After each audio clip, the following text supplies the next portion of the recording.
सबसे पहले आपको विद्युत विभाग की ऑफिशियल साइट पर आ जाना है, जो आप अपनी स्क्रीन पर देख सकते हैं। यहाँ पर फिल एप्लीकेशन फॉर्म के ऑप्शन पर क्लिक करना है।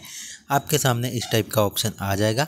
यहाँ पर आप एडवर्टाइजमेंट, शॉर्ट एडवर्टाइजमेंट, सब कुछ जितनी भी डिटेल्स है इस पोस्ट से जुड़ी हुई वो आप देख सकते हैं। यहाँ पर आपको रिवाइज जो एडवर्टाइजमेंट है वो भी आपको देखने को मिल जाएगा। इसके बाद में आप अगर शॉर्ट नोटिफिकेशन देखना चाहते हैं तो आप इस पर क्लिक करेंगे और इसमें ये पुराना वाला नोटिफिकेशन है जिसमें कितनी पोस्ट थी वो बताया गया। अब थोड़ी पोस्ट यहाँ पर बढ़ गई हैं तो आपको नए वाले नोटिफिकेशन को चेक करना है जो भी यहाँ पर दिया गया है। तो यहाँ पर आप देखें तो फॉर्म भरने के लिए आपको अप्लाई ऑनलाइन पर क्लिक करना है। आप पहली बार इसका आवेदन कर रहे हैं तो click here for new registration पर क्लिक करना है। उसके बाद में आप देखें यहाँ पर बेसिक इन्फॉर्मेशन मांगी जाएगी और ये सारी चीज़ें आपको फिलअप करनी है। सबसे पहले आपको अपना फर्स्ट नेम लिखना है, फर्स्ट नेम कन्फर्म करना है। मिडिल नेम लिखना है, मिडिल नेम को कन्फर्म करना है। लास्ट नेम लिखना है, लास्ट नेम को कंफर्म करना है। फुल नेम आपका ऑटोमेटिक आ जाएगा। उसके बाद में आपका मोबाइल नंबर लिखना है, मोबाइल नंबर कंफर्म करना है। आपकी जो ईमेल आईडी है वो लिखनी है और यहाँ पर उसका कौन सा जीमेल है क्या है वो यहाँ पर आपको चूज़ करना है और ईमेल आईडी वापस रिटाइप करके कैप्चा कोड फिलअप करना है। तो चलिए इसको फिलअप करके देखते हैं क्या क्या यहाँ पर लिखना है। सब कुछ हमने लिख दिया, ओके पर क्लिक करेंगे। यहाँ पर आपके सामने फ़ोटो और आपके सिग्नेचर का ऑप्शन आ जाएगा। तो आपको अपना एक लेटेस्ट जो फ़ोटो है वो वाइट बैकग्राउंड के साथ में इसमें आपको अपलोड करना है और इसमें जो लाइव फ़ोटो है जो आपको कैप्चर करना है तो उसके लिए आप देखें तो आपको मोबाइल का ऑप्शन देखने को मिलता है। ये जो स्कैनर आपको दिखाई दे रहा है वो आप यहाँ पर देख सकते हैं। यहाँ पर आपकी एक आईडी पासवर्ड भी जनरेट हो जाते हैं, ये आपको मैसेज में मिल जाएगी, ज़्यादा कोई आपको समस्या नहीं आएगी। और यहाँ पर सिग्नेचर और फ़ोटो के लिए जो गाइडलाइन है वो आप अपनी स्क्रीन पर देख सकते हैं। तो इस गाइडलाइन के हिसाब से आपको अपना फ़ोटो कंप्लीट करना है। और यहाँ पर आप देखें तो इसकी जो साइज़ है वो भी यहाँ पर दी गई है। तो इस साइज़ के अंदर 50 KB आप देखें तो 50 KB से ज़्यादा नहीं होना चाहिए। और इसके साथ में इसकी साइज़ भी दी गई है। और लाइव फ़ोटो के लिए अगर आप देखें तो लाइव फ़ोटो आप मोबाइल से ले सकते हैं, आपको कोई समस्या नहीं आएगी। तो हमने फ़ोटो पहले ही तैयार कर रखा है, तो चलिए हम पहले फ़ोटो अपलोड कर देते हैं और फिर लाइव फ़ोटो के लिए आपको ये वाला जो QR कोड दिख रहा है ये आपको अपने गूगल कैमरा में आपको स्कैन करना है और ऑटोमेटिकली आप इसकी साइट पर आ जाएंगे। डायरेक्टली आपका पूरा पोर्टल खुल जाएगा, उसमें सिर्फ आपको फ़ोटो लेना है और वो फ़ोटो उधर क्लिक करते ही इसमें आपका आ जाएगा।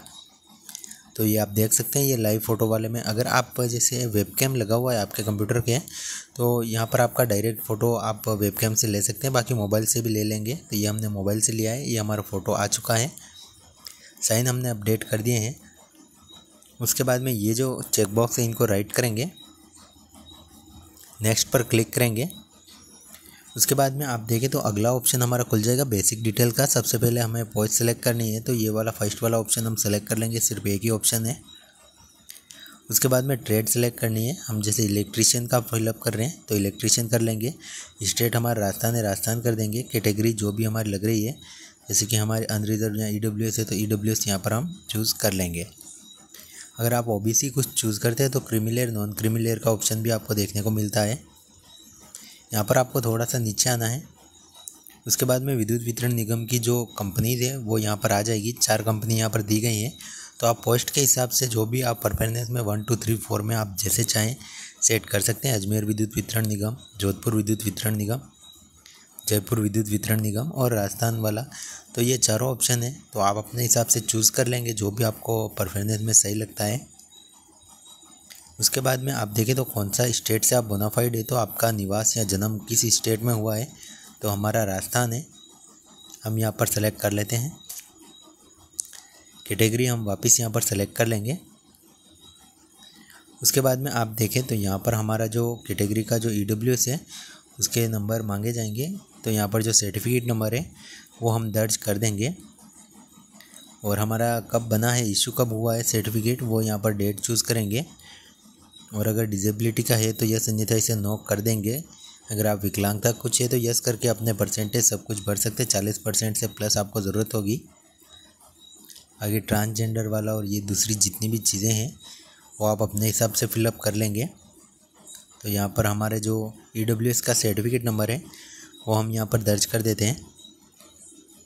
थोड़ा सा वीडियो लंबा हो रहा है, उसका रीज़न है कि पूरा ये फॉर्म में लाइव फिलअप कर रहा हूँ, इस कारण से थोड़ा सा हमारा वीडियो लंबा हो रहा है। तो आप चाहें तो इसे फास्ट फॉरवर्ड भी कर सकते हैं। और अगर आपको इस फॉर्म से जुड़ी कोई कन्फ्यूज़न है, कुछ चीज़ समझ नहीं आ रही है, तो तो आप ज़रूर कमेंट कर सकते हैं, हम आपकी हेल्प करने की पूरी कोशिश करेंगे। और यहाँ पर आप देखें ये सारी चीज़ें हमने फिलअप कर ली है। अब हमें थोड़ा सा स्लाइड डाउन होकर नीचे आना है और यहाँ पर आप देखें तो हम अनमेरिड है तो अनमेरिड कर देते हैं। विद्युत वितरण निगम में एम्प्लॉय नहीं है, नो कर दिया। उसके बाद में इंडो पाक वार में कुछ है तो नो कर दिया है।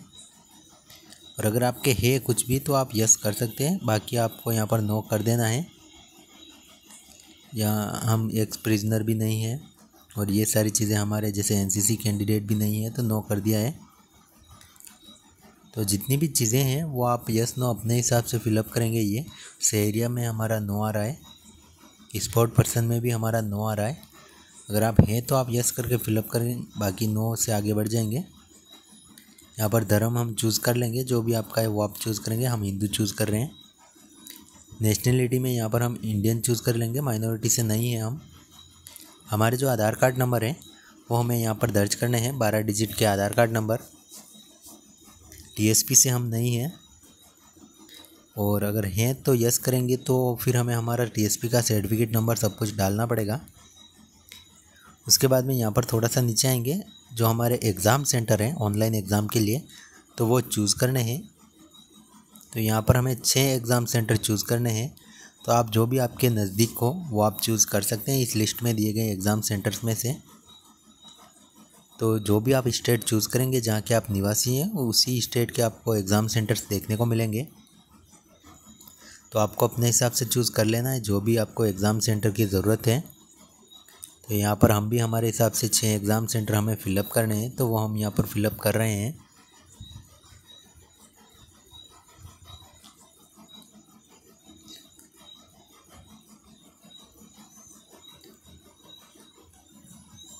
इसके बाद में आप देखें यहाँ पर थोड़ा सा नीचे आना है और यहाँ पर आपको डेट ऑफ बर्थ का ऑप्शन आ जाएगा।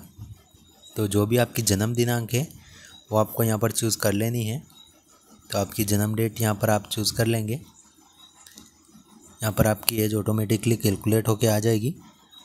ट्विंस नहीं है, नो कर देंगे। और अगर है तो फिर आप उनका नाम फिलअप करेंगे, बाकी नहीं है तो हमारे केस में नो आ गया है। फादर नेम लिखेंगे। इसके बाद में जो मदर नेम है वो हम लिखेंगे। और ये जो सारी जानकारी है वो आप देखें तो आपको 10th की मार्कशीट के हिसाब से फिलअप करनी है। किसी टाइप की कोई आपको गलती नहीं करनी है नाम लिखने में। पूरा फॉर्म आप रीचेक करके आराम से फिलअप करेंगे। और यहाँ पर हम थोड़ा सा नीचे आएंगे। अगर आपके कोई बच्चे हैं और मैरिड है तो आप मैरिड वाले ऑप्शन में कर सकते हैं। बाकी आपको एड्रेस लाइन फिलअप का ऑप्शन आ जाएगा। एड्रेस लाइन 1, 2 और 3 में आप अपना कंप्लीट जो एड्रेस है वो आप यहाँ पर फिलअप कर देंगे। तो आपका जो भी एड्रेस आ रहा है वो आपको आधार कार्ड के हिसाब से आप फिलअप कर सकते हैं और जो भी आपका सही एड्रेस है वही आपको यहाँ पर दर्ज करना होगा। तो यहाँ पर हमारा जो एड्रेस है वो हम यहाँ पर लिख लेते हैं। एड्रेस कंप्लीट होने के बाद में आप देखें तो आपको आपकी जो डिस्ट्रिक्ट है उसका नाम लिखने का ऑप्शन आएगा। तो आपको अपनी जो डिस्ट्रिक्ट है वो यहाँ पर लिख लेनी है। स्टेट चूज़ करना है, पिन कोड नंबर दर्ज करने हैं। और आपका अगर पत्राचार का पता और ये वाला एड्रेस सेम है तो इसको चेकबॉक्स को राइट करेंगे। सबसे नीचे वाले ऑप्शन में आप कॉरेस्पॉन्डेंस एड्रेस कर देंगे। आपकी फ़ीस यहाँ पर आ जाएगी। वैलिडेट योर डिटेल करके ओके पर क्लिक करके सेव एंड नेक्स्ट पर क्लिक करेंगे। इसके बाद में आपका क्वालिफ़िकेशन का आ जाएगा। क्वालिफ़िकेशन आपको एक तो 10th की फ़िलअप करनी है और ITI की फ़िलअप करनी है। तो यहाँ पर जो क्वालिफ़िकेशन है उसमें आप जैसे सबसे पहले आपको अपीयरिंग और पास्ट का ऑप्शन देखने को मिल जाएगा और कब आपने पास किए, कितने % बने हैं और कौन सा ग्रेड था, वो सारी चीज़ें फिलअप कर देंगे। आपको हिंदी आती है या नहीं तो ये आप यस नो कर देंगे। कुछ एक्सपीरियंस है तो यहाँ पर आप फिलअप कर सकते हैं। लैंग्वेज में आप लैंग्वेजेस लिख देंगे कि आपको रीड, राइट और स्पीक कौन सी लैंग्वेज आती है। जैसे इंग्लिश लिखेंगे तो रीड आती है, राइट आती है, स्पीक आती है तो ये चेकबॉक्स राइट करेंगे। और हिंदी के लिए भी आप यहाँ पर लिख सकते हैं। उसके बाद में वैलिडेट योर डिटेल करके सेव एंड नेक्स्ट पर क्लिक करेंगे। इसके बाद में आपके पूरे फॉर्म का प्रीव्यू आपकी स्क्रीन पर आ जाएगा। इसे आपको सही से चेकआउट कर लेना है। जब आपको लगे सारी चीज़ें सही है तो आई एग्री पर क्लिक करना है और कंप्लीट रजिस्ट्रेशन पर क्लिक कर लेना है। यहाँ पर ओके पर क्लिक करके हम इसे फाइनल सबमिट पर भेज देंगे। यहाँ पर आपको अपने एक लेफ़्ट हैंड का अंगूठा लगाना है, उसके साथ में यहाँ पर हैंड रिटन डिक्लेरेशन देना है। यहाँ पर आप देख सकते हैं इसका प्रीव्यू कि किस प्रकार आपको लिखना है। तो यहाँ पर आप इसमें थोड़ा सा नीचे आएंगे और यहाँ पर आपको जो हैंड रिटन अपलोड करना है वो आप देखिए ये वाला आपको लिखना है एक सिंपल पेज पर और यहाँ पर अपलोड कर लेना है। अपलोड करने के बाद में आप ओके पर क्लिक करेंगे, नेक्स्ट करके कैप्चा कोड फिलअप करके यहाँ पर आपकी फ़ीस आ जाएगी। तो यहाँ पर ये जो सिक्योरिटी कोड है वो आपको लिखना है और अब वापस आपको सबमिट पर क्लिक करना है। आपको आपके पेमेंट का ऑप्शन के लिए प्रोसीड कर दिया जाएगा। आप अपना जो पेमेंट है UPI, QR code, net banking, debit card, credit card किसी भी ऑप्शन से कर सकते हैं। जो भी आपको सही लगे उससे आप पेमेंट कर देंगे। पेमेंट होने के बाद आपको पेमेंट की रिसिप्ट मिल जाएगी, इसका आपको प्रिंट आउट निकाल लेना है। इसके अलावा आपका जो एप्लीकेशन फॉर्म है आप अपना आईडी पासवर्ड लगाकर लॉगिन होके अपना जो एप्लीकेशन फॉर्म है वो भी आप डाउनलोड कर सकते हैं, आपको कोई समस्या नहीं आएगी। तो इस तरह से आप भी अपना पूरा जो फॉर्म है वो आप फिलअप कर सकते हैं। ये एप्लीकेशन फॉर्म भी आप डाउनलोड कर सकते हैं और प्रिंट आउट निकाल सकते हैं, आपको कोई समस्या नहीं आएगी। और अपने आईडी पासवर्ड आपको सेव रखने हैं ताकि भविष्य में किसी भी टाइप का आपको काम हो तो आप उस आईडी पासवर्ड से इसे यूज़ कर पाएँ। तो उम्मीद करूँगा ये वीडियो आपको पसंद आया होगा। अगर कोई सवाल है तो कमेंट ज़रूर करें। मिलते हैं नेक्स्ट वीडियो में।